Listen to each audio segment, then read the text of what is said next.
आतंकियों के मददगारों पर एक्शन हो गया है तेज। आतंकियों के 21 मददगारों के घर तलाशी अभियान चल रहा है। यूएपीए के तहत दर्ज मामलों पर यह एक्शन हुआ है। सबूत जुटाने के लिए लगातार कार्रवाई की जा रही है। यूएपीए के तहत दर्ज है मामले जिन पर एक्शन की बारी अब है। 21 मददगारों की घर की तलाशी ली जा रही है, यानी यहां किसी भी तरीके से कोई चूक ना रह जाए या फिर कोई भी आतंकियों का मददगार यूं हाथ से ना जाने पाए। हमने देखा डोर टू डोर यहां पर सर्च ऑपरेशंस भी चल रहे थे, घर की तलाशियां भी चल रही हैं और आतंकियों के मददगारों पर एक्शन हो गया है तेज। राकेश कुमार सिंह, अगर इतनी सघनता के साथ यहां पर, अच्छा राकेश हमारे साथ में नहीं है, लेकिन जिस तरीके से यहां बारीकी से सर्च ऑपरेशन चल रहा है अजय, बहुत मुश्किल होगा यहां उन मददगारों का भाग पाना या फिर छिप पाना। जिस तरीके से एक्शन जारी है, एक एक मददगार भी पकड़ा जाएगा और फिर एक एक आतंकियों तक भी पहुंचेंगे। जैसा कल गृह मंत्री अमित शाह ने कहा था, एक एक को चुन चुन कर बदला लिया जाएगा।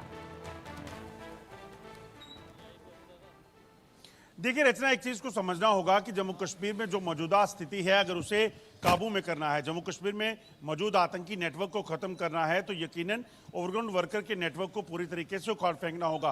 दरअसल होता क्या है, जब ये आतंकी मारे जाते हैं तो पाकिस्तान से जो आतंकी घुसपैठ करके आते हैं, उन आतंकियों को वापस अपने नेटवर्क को बनाने की जरूरत नहीं पड़ती, क्योंकि ओवरग्राउंड वर्कर का नेटवर्क जो है वो पहले से इंटैक्ट रहता है। इसीलिए सुरक्षा बलों की जो पीछे कार्रवाइयां हुई हैं, जिसमें state investigation agency, national investigation agency, Jammu Kashmir police और तमाम वो बाकी एजेंसी जिसमें सेना और सीआरपीएफ शामिल है, इन्होंने जो कार्रवाइयां की हैं उसमें एक चीज को देखा गया, आतंकियों के मददगार कौन है। उन आतंकियों के मददगारों को जो है वो कहीं ना कहीं राउंड अप किया गया और उसके बाद लगातार आप देखें उनके प्रॉपर्टीज को अटैच करना, उनकी प्रॉपर्टीज को, उनके घरों को बिल्कुल तबाह करना और उसके साथ साथ उनके जितने भी लिंक्स हैं उन सबको खंगाल कर उस पूरे नेटवर्क को उखाड़ फेंकने का काम जो है वो सुरक्षा बलों ने किया है।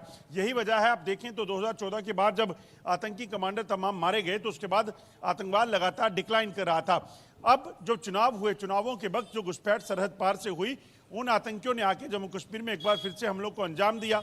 वो गतिविधियां हुई, मगर उसके बाद भी अगर आप देखें तो पुराने 2004 से लेकर 2014 तक जो आतंकी गतिविधियां हुई थी, वो नंबर जो है वो बहुत ज़्यादा था और 2014 के बाद 10 सालों में वो नंबर काफ़ी कम है। मगर सुरक्षा बलों का कहना है कि ये नाकाफ़ी है, हम पूरे तरीके से आतंकवाद को ख़त्म करने के लिए लगे हुए हैं और इसीलिए ओवरग्राउंड वर्कर का नेटवर्क हो या आतंकी हो, इन सबका सफाया करना बेहद ज़रूरी है। उसी को लेकर लगातार कार्रवाइयाँ भी हो रही हैं। कार्रवाइयां एक के बाद एक जारी हैं और ऐसे में बहुत सी ऐसी खबरें निकलकर सामने आ रही हैं जो आम लोगों को भी ध्यान देनी चाहिए, जो टूरिस्ट वहां पर पहुंच रहे हैं उनको भी ध्यान देनी चाहिए। जंगलों में सर्च ऑपरेशन चल रहा है, सुरक्षा बल, भारतीय सेना के जवान हर तरीके से इस कोशिश में है कि आतंकियों के जड़ों तक पहुंचे और आतंक की जड़ तक पहुंचेंगे तभी आतंक खत्म हो पाएगा। ऐसे में ओवरग्राउंड वर्कर्स जिनके जरिए मदद पहुंचाई गई और जिनके जरिए आतंकी इस हमले को अंजाम दे पाए, उनका सर्च ऑपरेशन भी जारी है।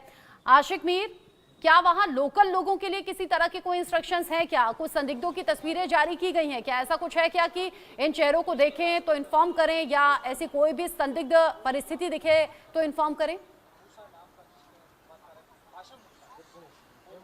देखिए रचना, बिल्कुल जिस दिन ये अटैक हुआ उसके बाद जब टूरिस्टों से पूछताछ की जो इस हमले में जख्मी हुए थे, तो उन्होंने कई सारे आतंकियों के जो है स्केच भी बनाना शुरू किया और कई सारे ऐसे स्केच है जो अभी भी सोशल मीडिया पर वायरल है और लोगों को भी कहीं ना कहीं अब इस बात के लिए बताया जा रहा है कि अगर इन लोगों को कहीं पर भी देखा जा रहा है तो उसके बारे में पुलिस से सूचना करे।